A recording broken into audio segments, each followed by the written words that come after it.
On the morning of January 5, 1994, 27-year-old David Cox, a former Marine whose story inspired the movie A Few Good Men, was at home anxiously awaiting news about a potential full-time job.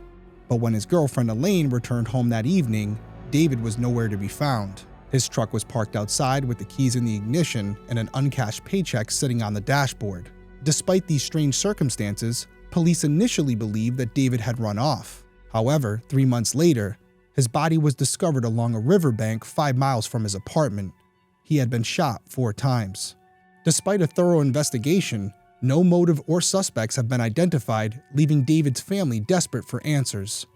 It's been over 30 years since David's murder, and investigators are still searching for the person responsible.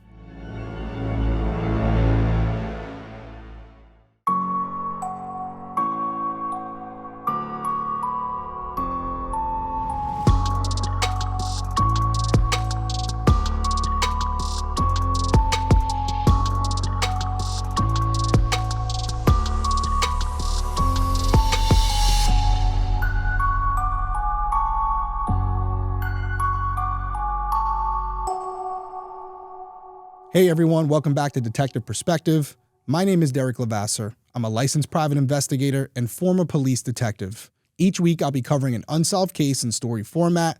I'll then give you my perspective on the investigation and provide contact information for the individuals and organizations connected to the case so that if you have any tips, you can contact them directly and maybe you can help solve the case. So if you're someone who's interested in true crime, specifically unsolved cases, and you would like to hear my opinion on those investigations, please consider subscribing, whether you're watching on YouTube or listening on Apple Podcasts, Spotify, or whatever platform you use. And as I said in last week's episode, I would really appreciate it if you like or review the episode you're watching or listening to, because it really does help us get up in the algorithm, which allows more people to hear or see these cases. So, A Few Good Men.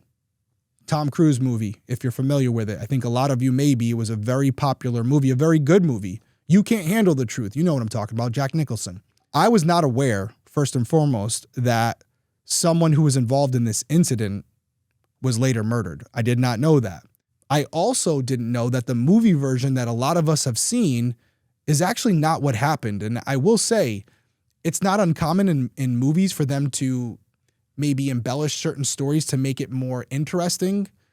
But I will say in this particular case, when you have real people involved, the way they changed the story may have actually made the people involved look even worse. And because they did this, you have to ask yourself, could that be the reason that David Cox is dead? We're going to talk about all the facts tonight. We're going to get into it. I have a couple theories. I will also say that law enforcement has talked about this case over the years. And one of the common themes that you're going to see tonight is that I don't necessarily agree with them on a lot of their observations or assumptions. So let's not waste any more time. Let's get into this week's case. David Vernon Cox was born on November 27, 1966, to parents June and Arthur. He, along with his 2 siblings, grew up in Needham, a suburb of Boston, Massachusetts. While there, David was known for being warm-hearted, compassionate, and outgoing.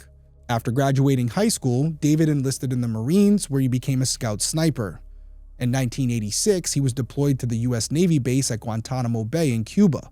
According to the Baltimore Sun, David's assignment involved manning the perimeter of the base. It was a lonely and pressure-filled job. Marines on the guard line had to stand and watch for hours on end, sometimes less than 600 yards away from Cuban soldiers who they did not get along with. Tensions on the base escalated during the summer of 1986 after Marine Private First Class William Alvarado wrote letters to a congressman complaining of poor work conditions and illegal activities on base. When David and his fellow Marines learned about the letters, they felt betrayed by Alvarado, and so did their commander. One of the Marines later told Unsolved Mysteries, quote, "Our platoon commander gave us an implied order that if we were good Marines, something should happen to Alvarado." So David and 9 other Marines decided to carry out a Code Red, which is military jargon for a hazing meant to teach someone a lesson. To carry out the Code Red, the 10 Marines went to Alvarado's room, blindfolded him, stuffed a rag in his mouth, beat him, and dragged him to the bathroom to shave his head. But while David was cutting Alvarado's hair, he noticed something was wrong. Alvarado was turning blue. David was able to convince the group to stop the hazing. They removed the gag and untied William, but by then he was unconscious. He had inhaled the rag and his lungs filled with fluid. The Marines rushed to get help and Alvarado was taken to the hospital where he made a full recovery. Now, when superiors on base started asking questions, the platoon commander denied giving any orders to assault Alvarado.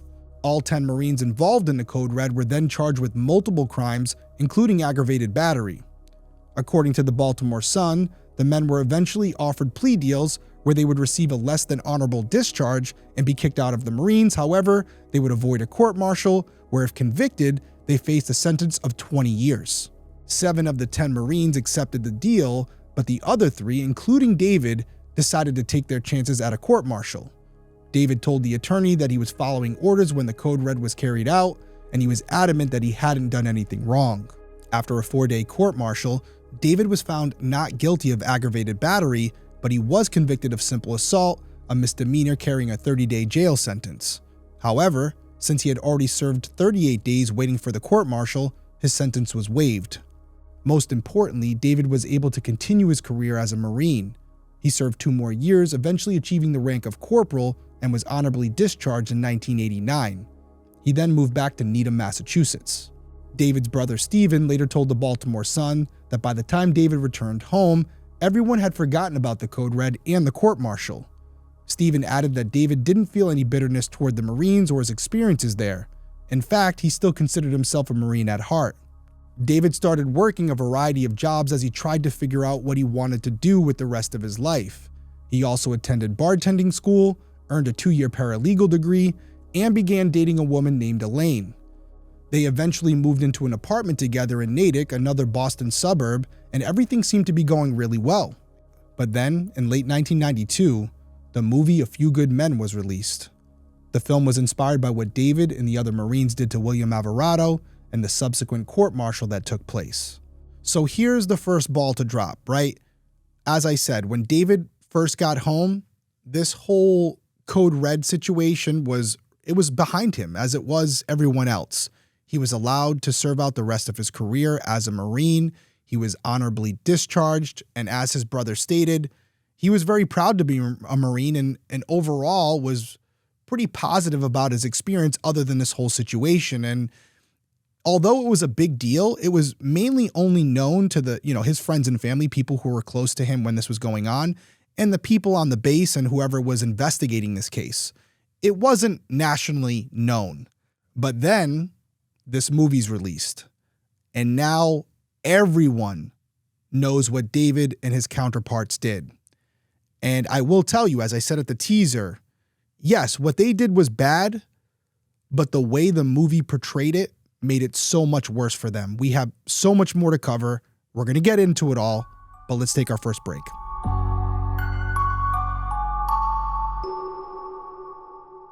Did you know that your temperature at night can have one of the greatest impacts on your sleep quality?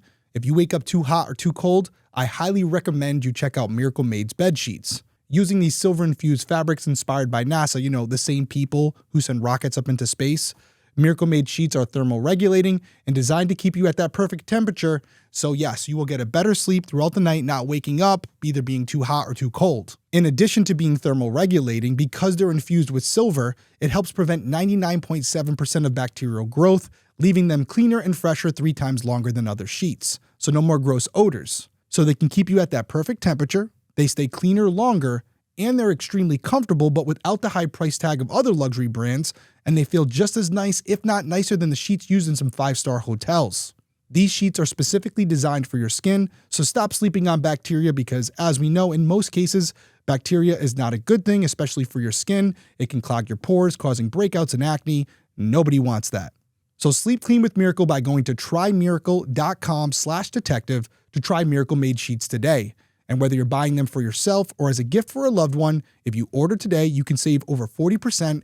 And if you use my promo code DETECTIVE at checkout, you'll get 3 free towels and save an additional 20%.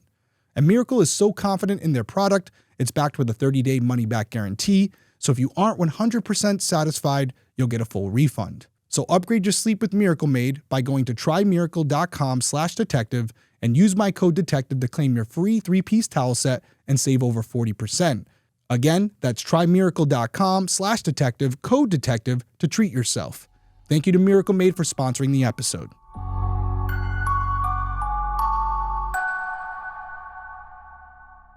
Okay, we're back, and as I said before the break, unfortunately for David, the movie wasn't an exact retelling of the events that actually transpired, and that was a big deal because some of the key details were altered exponentially, the most significant being that the victim of the hazing didn't survive in the movie. Another major change was that the Marines who faced the court-martial were dishonorably discharged, which, as you know now, that didn't happen either.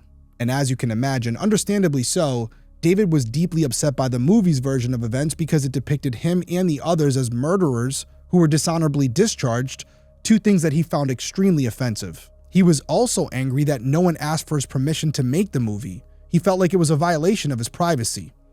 According to Unsolved Mysteries, David and some of the other Marines involved in the Code Red ended up filing a lawsuit against the movie production company.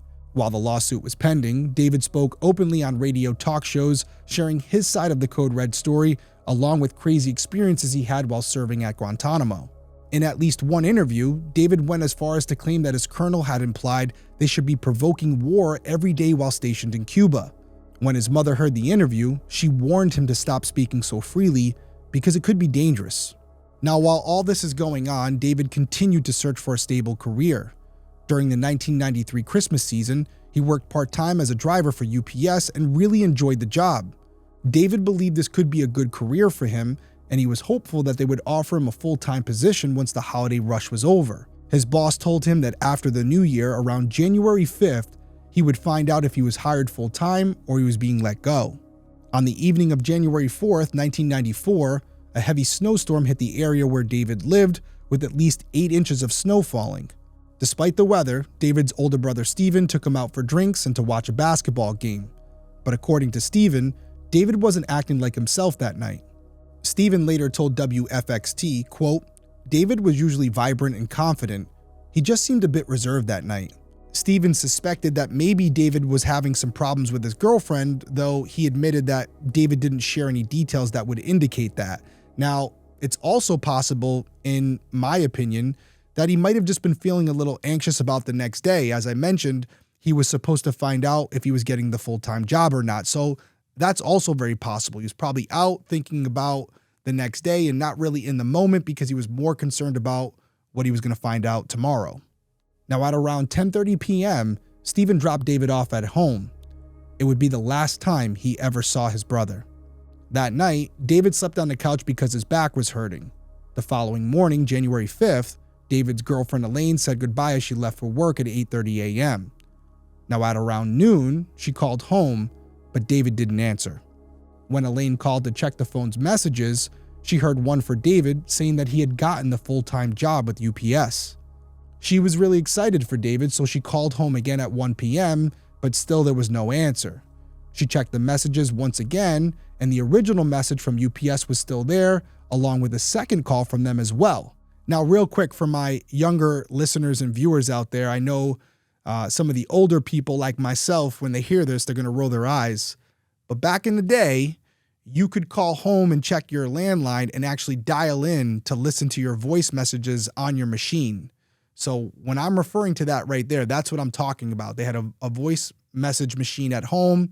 She dialed in and was able to listen to those messages even though she wasn't at the house. Again, maybe a little over explanation there. Maybe my younger people know what I'm talking about. But I have seen videos where the younger generation doesn't even know what like a rotary phone is. So for anybody who didn't know what I was talking about, now you do. You're welcome. Now, when Elaine arrived home from work at 5:30 p.m., David's 1988 Ford truck was parked outside their apartment, which seemed normal. But as soon as Elaine walked inside, she felt like something was wrong. All the doors to the rooms were wide open. In the kitchen, several glasses had been tipped over, and their pet bunny, who was usually confined to the kitchen, was hopping freely around the apartment. Now, this little detail right here, I want you to remember it because as far as law enforcement is concerned, from what we found, they don't really talk about it much, but I can promise you, I'm going to be referring to it. I think the fact that the apartment was in disarray is extremely critical to this case. But again, just remember what I said because we will be coming back to it. Now, after finding the apartment in this condition, Elaine ran back outside to check David's truck and found that his keys were still in the ignition, his uncashed paycheck was on the dashboard, and his 9mm handgun was in the glove box. At this point, Elaine was beyond worried, so she started calling family and friends, but no one had seen or heard from David. Now, when I first heard this, the first thing I thought about was, is this something that was normal for David? Did he usually leave his keys in the ignition and his loaded handgun in the glove box? I can tell you now, I'm in Rhode Island, that was Massachusetts. It's, 30 years ago, but I don't care when it was. That's not something you should be doing. First off, you don't want to leave your keys in the ignition. Your car could be stolen. But you definitely don't want to leave your keys in the ignition and your gun in the glove box, because not only could they take your truck, but now they have possession of your gun. And if they use that gun in some type of crime, you could have some legal issues. So I don't want to go too far into it now, but just to give you my initial impressions, if we were to find out that this wasn't something that David normally did, I think there's a couple things we have to take from this. First off, the keys in the ignition. It was cold out. Did he go out there to start the truck? The second thing is, where would he be going? The paycheck was on the dashboard. Was he going to the bank to cash it? The next thing would be the gun. If he didn't normally leave it in the glove box, and he usually put it outside when he was going out for the day, these three factors would suggest that for some moment in time, he walked outside to warm up his truck and was getting ready to leave for the day, and something transpired where that wasn't able to happen. What that is, we don't know, but I'm going to have some theories on it. Now, the next day, David still hadn't contacted anyone, so Elaine filed a missing person report. According to Unsolved Mysteries, the police initially didn't take David's disappearance seriously. They believed that he had simply run off, and it wasn't until the media got involved that they began investigating it more thoroughly. However, David's family and friends knew right away that something was terribly wrong. It wasn't like David to vanish without a word, and as days turned into weeks, they felt like something bad had happened to David, and as you know from the teaser, they were right. On April 2nd, a canoeist paddling along the Charles River in Medfield, around 5 miles from David's apartment, noticed something unusual: a white high-top sneaker sticking out from a pile of pine branches on the riverbank. Curious what was going on, he pulled the canoe ashore and decided to look into the situation a little closer. When he moved the branch, he made a gruesome discovery: the body of 27-year-old David Cox. He had been shot 4 times, once at the base of his neck and 3 times in his left side. The canoeist immediately left the scene to find a phone and call the police. When officers arrived, they noted the area where David's body was found was extremely remote.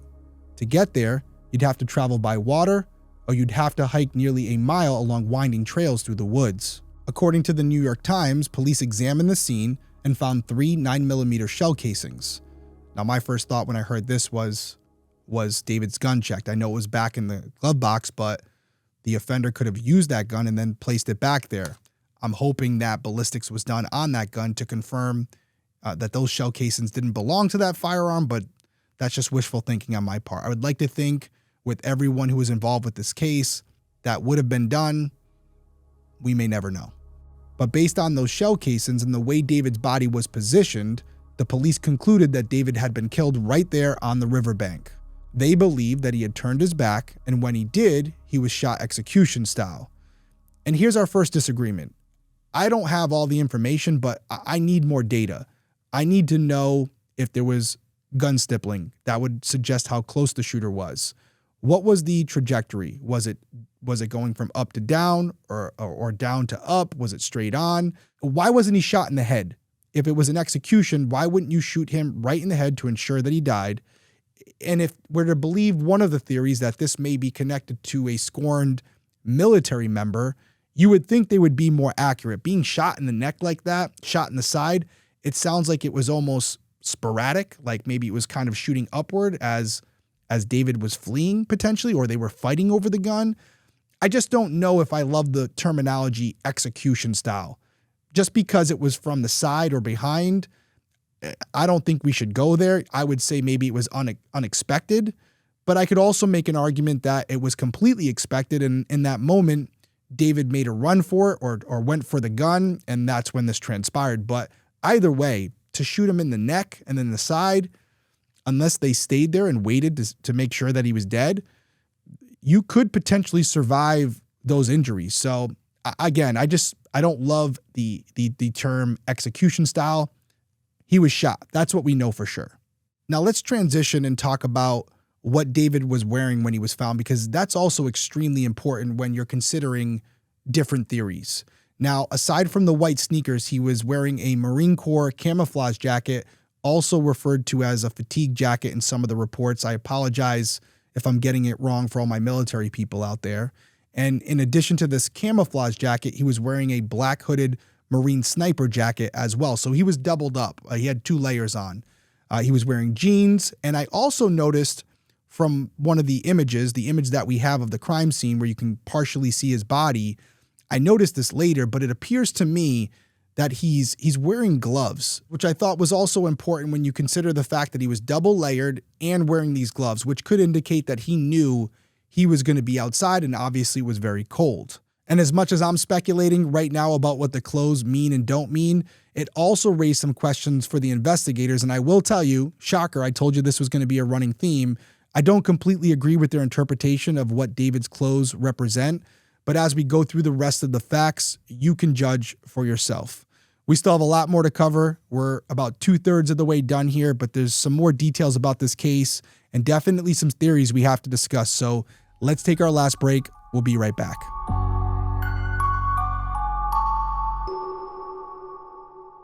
Are you someone who struggles to get going in the morning? Or are you someone who needs an energy boost halfway through the day? If that's you, I have just a thing, and it's called Magic Mind. Magic Mind is a mental performance shot that gets you focused, mentally clear, motivated, and productive while reducing stress with mushroom nootropics and adaptogens, plus over 100% of your daily vitamin C and D per bottle. Now, I've been using Magic Mind for a little over 2 weeks now, and I love it. I definitely feel the energy boost in the morning, but without the jittery feeling you can sometimes get with caffeine.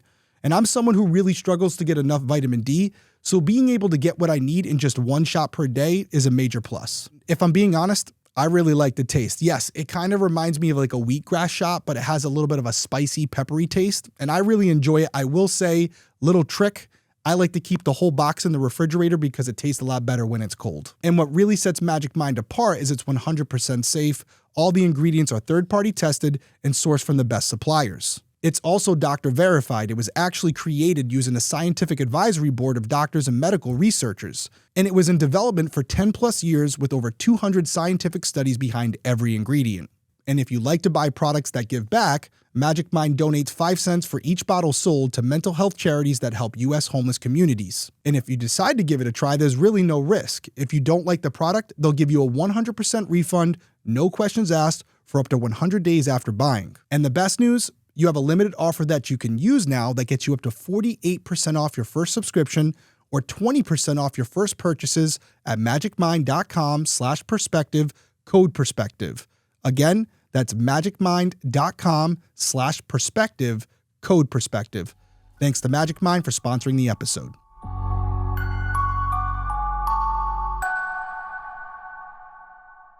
Okay, we're back, and we're going to continue talking about David's clothing because, as I mentioned before the break, investigators extrapolated a lot from what he was wearing. And I don't necessarily disagree with all of it, but let's just go over it. So first off, the weather at the time of David's disappearance in January, it was harsh, especially following that major snowstorm. So why was he wearing sneakers instead of boots, which would have been much more suitable for the conditions? There is a theory to this, right? Like, investigators think that he went out there voluntarily and that he could have been out there knowing that he was with someone he could trust and things went south. My theory, which I guess I kind of have to get into it now, we're getting into this script here. I think someone got the jump on him. I don't think he planned on going out to those woods. I think it's possible he was out warming up his truck and maybe was starting to walk back inside and someone got the drop on him. They probably followed him in, maybe at gunpoint. That would explain the apartment being in the condition it was in. If he knew the person he was with and he trusted them, which is what investigators believe, the apartment would have been fine. The bunny would have been put away. The doors to the rooms wouldn't be open. Something abruptly happened that wasn't expected. So in that theory, which is where I'm leaning, and we're going to go more into it, if he's caught off guard and he's being held at gunpoint, his offender says, hey, throw on some sneakers, we're going for a ride. He doesn't really have a choice. He can't choose what he wants to wear for footwear, and he wouldn't really know what to put on because he doesn't know where he's going. That's my first diversion in this road where I separate from the investigators. They think he voluntarily went out to the woods. I think he was forced to go there. And I think the sneakers, at least the sneakers, indicate that my theory is more probable than theirs. But I digress. We'll continue on. Now we have to talk about the marine attire. Why was he dressed in that? Because according to friends and family, David never wore his camouflage jacket in public. So what was different about that day when he was killed? Well, if you're on the side of investigators, they believe that because he was wearing his camouflage jacket, it may have been someone who was a member of the military, someone he was comfortable with, someone that he had maybe worn that jacket with before. That's their way of explaining it. My way of explaining it goes back to the someone got the drop on him. If there's someone outside who's doing counterintelligence, reconnaissance on the property beforehand, and they see David come outside, maybe in his sneakers with some gloves and the double-layered camouflage jacket on, which he wouldn't normally wear out in public, but he's just going out to his truck to warm it up, he could have been wearing those items, gone out there, put his paycheck on the dashboard, put the keys in the ignition, put his glove in the glove box, and as he's doing so, that's when the suspect approaches him. At gunpoint, he doesn't have a chance to go back for the gun, and the person orders him back inside. Or he's already out of the truck is still running, maybe, and as he's walking back into the apartment, this person walks up behind him. Now, that doesn't mean he didn't know his offender. He could still know that person, but the clothes that he was found wearing, he may have been wearing them because he was just going outside for a second. Maybe he would have changed before he went out for the day, but that's what I'm leaning towards. Where are you right now? Based on that, what are you thinking? And also, while you're pondering that, let me remind you about the sneakers. Under the theory of investigators, he knew this person, he voluntarily went with them, and knew he was going to the woods for a hike. It wasn't until they got to the riverbank when he realized it was not for the right reasons. Why would he wear sneakers if he knew he was going out in the snow to walk a mile? Why would he voluntarily do that? Well, I can't explain that, but if he was unaware of where he was going and someone just forcibly made him throw on what was ever nearby, or he was just going out to the car for a second before he was, held up at gunpoint, that would explain why he had the improper footwear on. That's Derrick's opinion, but I'm trying not to skew you here. I want you to come to your own conclusions, but this was kind of the process I was going through as I was researching this case. And by the way, I'm not trying to shit on investigators here. They have much more information than I do. I'm scratching the surface. They have probably boxes like the ones behind me filled with information that I'm unaware of. And if I had access to that, maybe I would feel different as well. But based on what we know, based on the photos I've seen, based on the witness testimony we have, it sounds like we're trying to fit a square peg into a round hole with the first theory. And I feel like my theory is much more reasonable when we consider what we have. Now, as far as David's relationship with the killer, investigators believe that he knew this person. I have nothing to discredit that. Everything that I've said, it could all be true, and he could know this person. This person could have approached him, maybe not as a friendly, but as a foe, and said, hey, listen, yeah, you know who I am, and you know why I'm here, and it's not for a good reason. So that can still be true, but Unsolved Mysteries reported that there were other pieces of evidence also pointing to the likelihood that David knew his killer. For instance, if David didn't know the killer, he would have resisted as soon as they tried to take him into the woods. As I've said multiple times, David was a trained Marine, someone who wouldn't go down without a fight, and I do agree with that. I think in most circumstances, especially if it was one-on-one, hand-to-hand, David wouldn't go down without a fight. But being in the military, you know when you're outgunned, and you know when you're at a tactical disadvantage, and you know the odds of surviving an incident where you might be 4 or 5 feet away from your perpetrator and they got a gun pointed at your head. More than likely, even if you make a run at them, you're not going to survive. Even if you get to him, you're not going to survive. So in that moment, he might be thinking it's better for me to try to talk my way out of this than fight my way out of it. So yeah, I agree with what they're saying. But when put in a situation where you're being forced to go somewhere at gunpoint, and if the person knows what they're doing, they can keep themselves at a distance where they have control of you, but yet they're not in range to be attacked by their victim. That could be exactly what's happening here, especially if the offender has former military training. Now, there was one other clue that led the police to believe the killer wasn't a stranger. When police searched David's pants, they found his wallet with cash and credit cards still inside. Again, here I am, playing devil's advocate. That doesn't necessarily mean that he knew his offender. It's possible that this person was brought in or heard about David and had some military connections, maybe had some mental health issues, didn't like what David was saying about the Corps, didn't like what he represented, and decided to take things into his own hands, maybe killing David for someone else that he did respect and care about. So I don't think the fact that he didn't take the cash and credit cards means 100% that the killer knew David personally.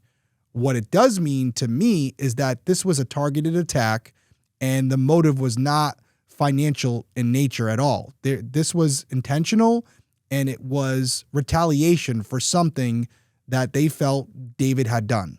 So to summarize, in my professional opinion, the wallet, cash, and cards still being present on David's person doesn't necessarily mean that one theory is more true than the other. What we do know is this person, whoever shot David, they weren't there for money. Now, while police were confident that David had been killed by someone he knew, the motive and identity of his killer remained unclear. They began searching for anything suspicious in David's life that might explain what happened. And one obvious lead was the Code Red incident and the lawsuit over a few good men. However, after looking into it, the police found nothing linking the military or the lawsuit to David's murder. Where I sit on this, they may not have found anything that was a smoking gun or that created a line to this. It doesn't mean that they found something exculpatory. It just means at this point, they can't go down that road too far because there's no breadcrumbs to follow. What they have in these case files, we don't know.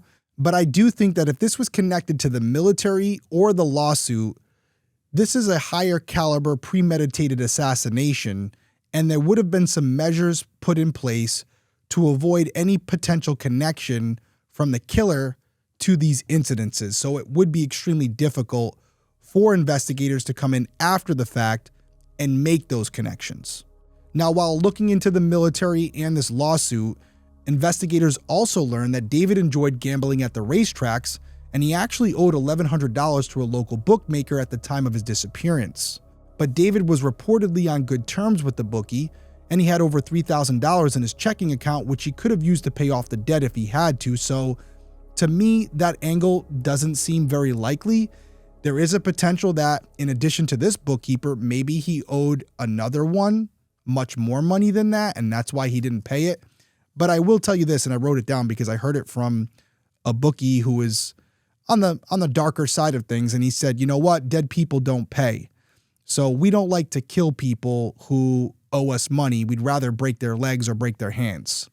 Now, I'm not saying that he actually did those things. He could never say that to a law enforcement officer, but I did think that was interesting. Dead people don't pay, right? So if David owed someone a lot of money, if they kill him, they're never going to get it. So you have to investigate it thoroughly, but I do agree with investigators here. I don't believe that a gambling debt is the likely motive in this case. Another potential lead came from David's brother, Stephen. He told police that a few months before David disappeared, David had seen a UPS supervisor and a driver involved in what he believed was a theft. Now, police looked into this lead as well, but they didn't find anything. And I do have to say, you got to follow every lead, regardless of how unlikely it may seem. But I would be shocked to find out that the reason David was killed along the riverbank was because he had witnessed a theft from Joe, the UPS supervisor. Now, if we find out that Joe is a lifelong career criminal with, I don't know, some type of gang tie, a mob tie, then maybe. but I would like to think that the state police and the local police would know this individual and know what they're capable of, not only based on their prior criminal history, but based on what the allegations potentially were. Did David even go to anybody and report this theft? We don't know. Police do. So the fact that they're saying it doesn't look like it's connected, we're going to have to go with them at this point. And this was kind of the reoccurring theme of this investigation. Law enforcement would get a lead, they would look into it, and it would end up going nowhere. No matter what they did, the police couldn't find any motives or suspects. One detective told the media, quote, "David was well thought of. He seems to have been a pretty good guy." By April of 1995, a year had passed since David was found dead, but the police were no closer to knowing who killed him or why. They did have a general theory of what happened, though. Someone David knew had picked him up at his apartment, David got into their car willingly, and they drove to the Medfield woods. Once there, David walked into the woods with the person, and while his back was turned, he was shot in the neck and back. As I've said multiple times, I've already kind of alluded to this theory. I'm not so keen on it. I think my theory could be more likely, and I refer to the apartment being in disarray. We mentioned that, right?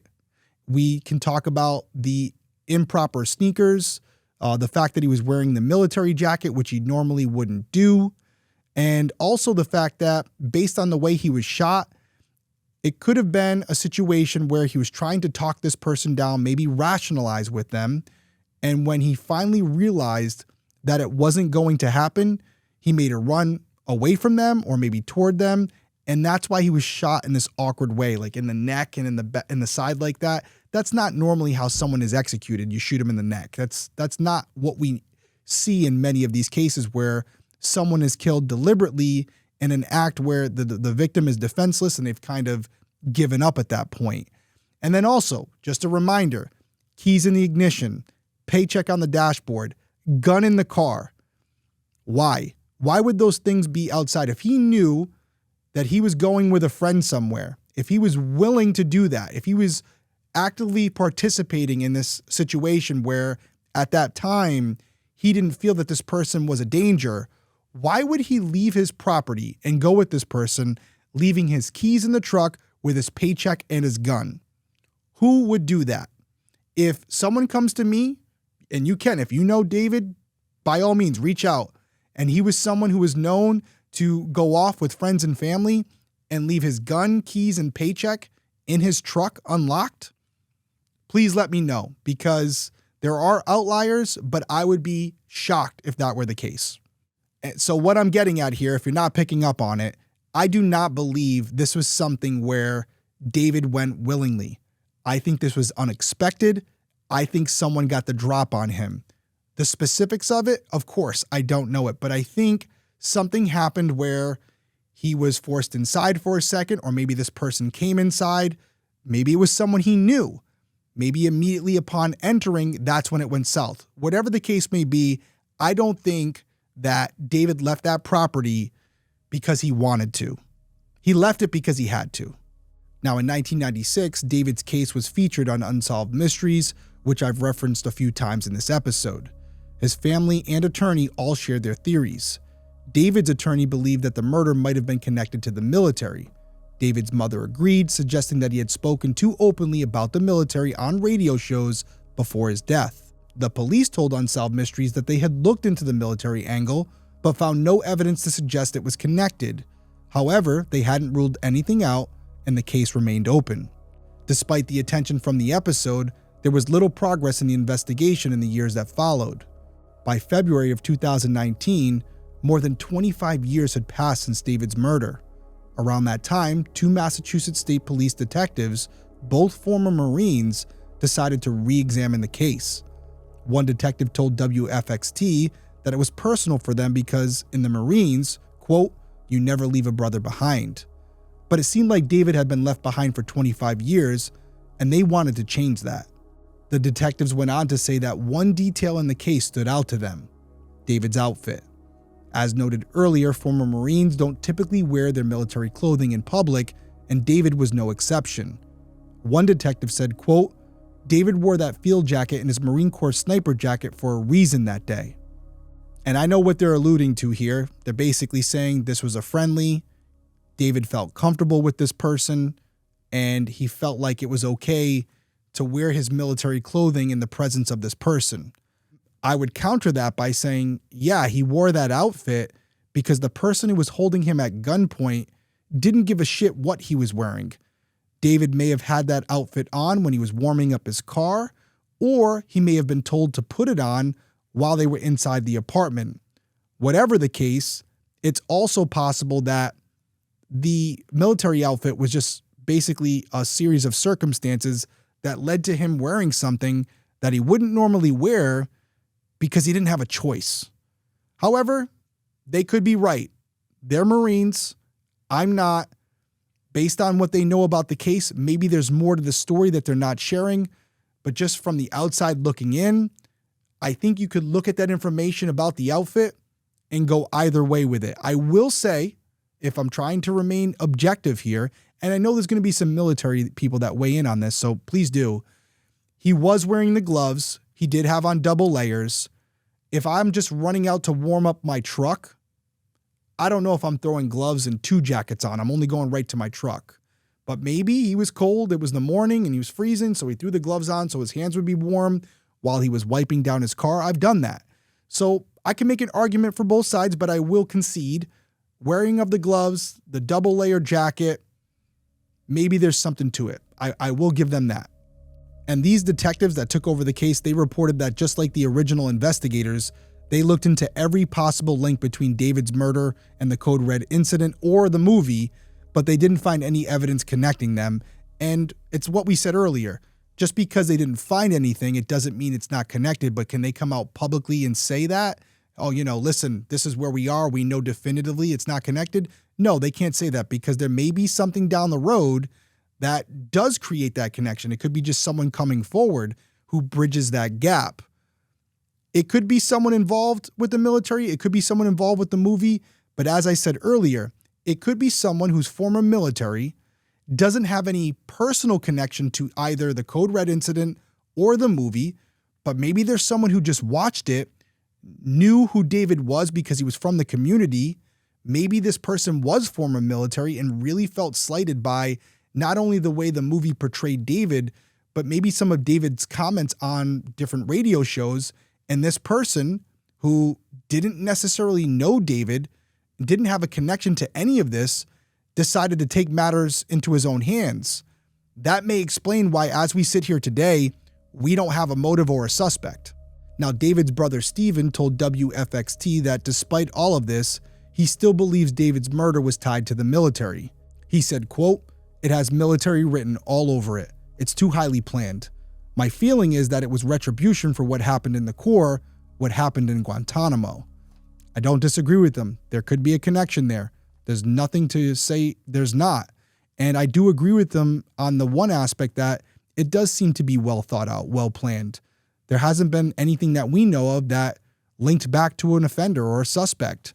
So based on how this was carried out and the way this person or persons were able to get away with it, it does appear that there was some, like I said, some counterintelligence, some reconnaissance, some pre-planning to avoid apprehension. And it would suggest that maybe it was a person who had some military background. Although I will say the fact that this individual shot David in the neck and in the side like that and not in the head and in the chest where you would almost certainly ensure that it was a fatal wound is a little questionable, but that could easily be explained away if David put up a fight or attempted to run away, and in the process of moving, this person who shot him missed their mark.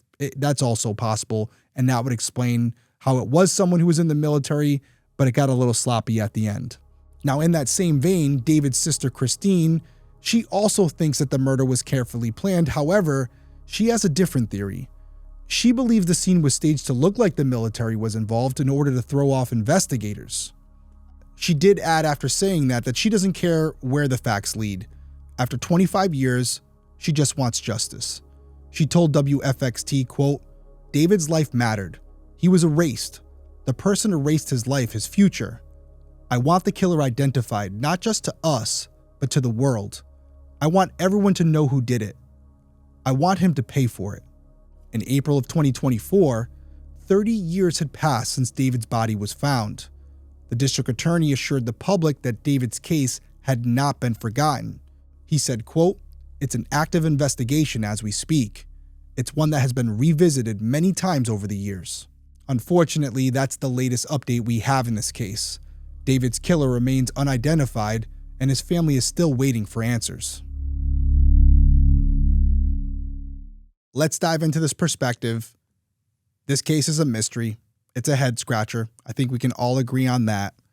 There are many scenarios that could be in play here. We've only discussed a few.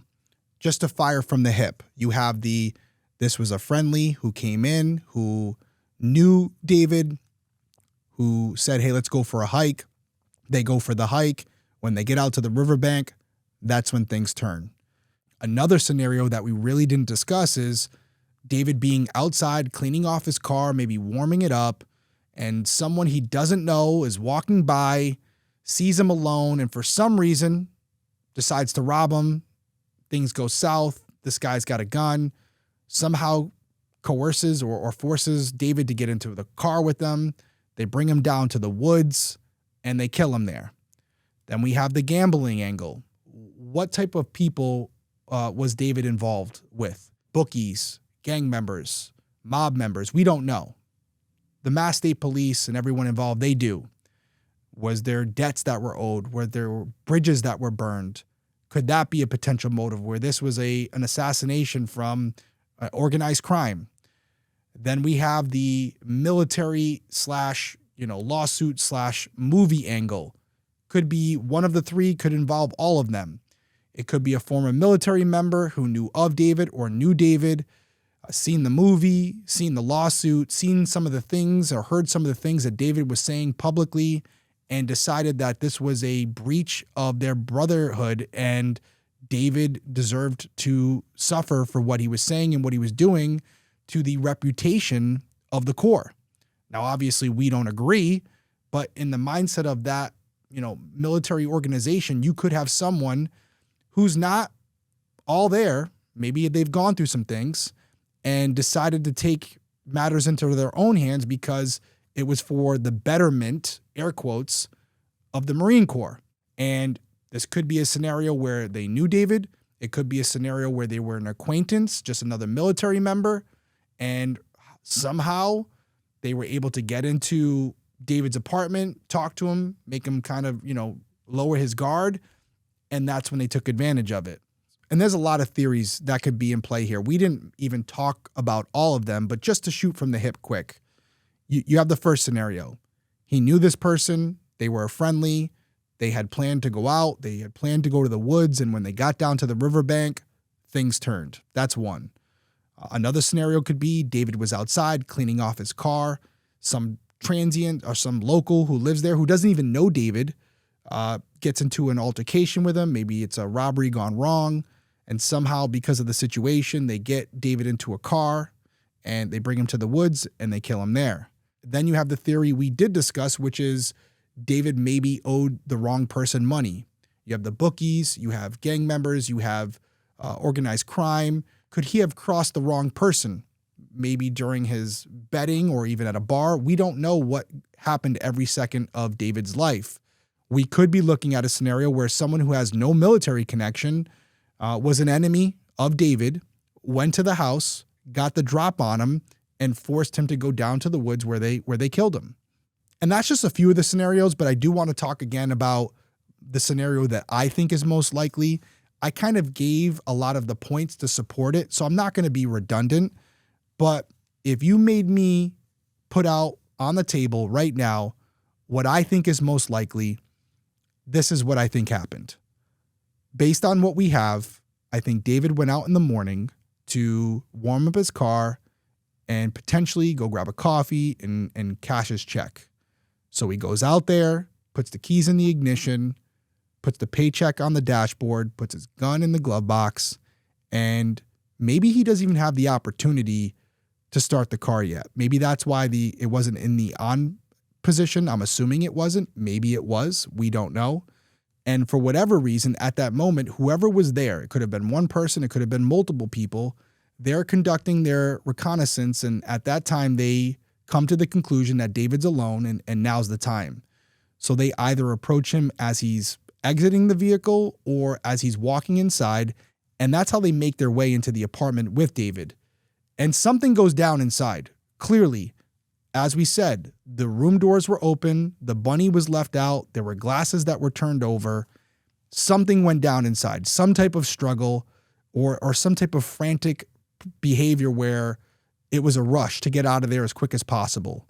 And I think that would explain why David was wearing attire that he wouldn't normally wear out in public and why he was wearing sneakers, which would not be suitable for hiking in the snow. Now, as far as the gloves, that is a question I have. Could it be that he was wearing them when he initially went outside? That's the simplest explanation. But I won't lie to you, it is a question that I have when I look at that crime scene photo, which if you're watching on YouTube, it's up right now. It's not too graphic. It just basically shows his jacket and the gloves. But as far as who this killer or killers are, could they be connected to the military? Could they be connected to the movie or the lawsuit? Of course. I have nothing to dispute that. Could they be someone who was known to David? Could it be someone that he worked with in the military? Could it be someone that was a local who he was friends with? Of course. I have nothing to dispute that. I just don't think we can deduce anything right now as far as the suspect. I think we really have to figure out a motive and how everything actually transpired. As far as who's involved, once we have a motive, you'll be able to consolidate your pool of suspects and it'll become more obvious who could potentially be involved. But I won't lie, it's been 30 years and this case hasn't been solved. And although I don't have direct access to the case files, I have a lot of confidence in the Massachusetts State Police. They're my next door neighbors. They're, in my opinion, one of the best law enforcement agencies in the country. And as I said in this episode, you have a lot of Marines who work in the state police and they take this stuff very personal. So I have no doubt that no expense was spared and that the resources and overtime was put into this case to give it the best chance of success. And unfortunately, they haven't gotten there. So where does that leave us? Where it usually leaves us. We need your help. We need someone out there who may have been in that area during that time or may have spoken to someone who knew something but didn't feel comfortable coming forward at the time to give us the information we need to bridge the gap between David Cox and his killer. And I really feel like we're in a position right now where the only way that's going to happen is if one of you out there come forward with that new information. So just to recap, on the morning of January 5th, 1994, David Cox went missing from his apartment in Natick, Massachusetts. Almost 3 months later, on April 2nd, his body was discovered along the Charles River in Medfield, about 5 miles from his home. At the time of his death, David was wearing a Marine Corps camouflage jacket over a black hooded Marine sniper jacket, along with jeans, sneakers, and gloves. If you have any information about David's murder, please call the Massachusetts State Police detectives assigned to David's case at 617-593-8840. As always, my final thoughts go out to David's family and friends, specifically Stephen, Christine, and Elaine. I can't imagine what it's like to one day have your loved one there and the next day they're gone. And you know what happened to them, but you just don't know who and you don't know why. And I know it's been 30 years and I don't care what metric you're using, that's a long time. And as much as law enforcement is saying they're actively working this case, I'm going to be real with you.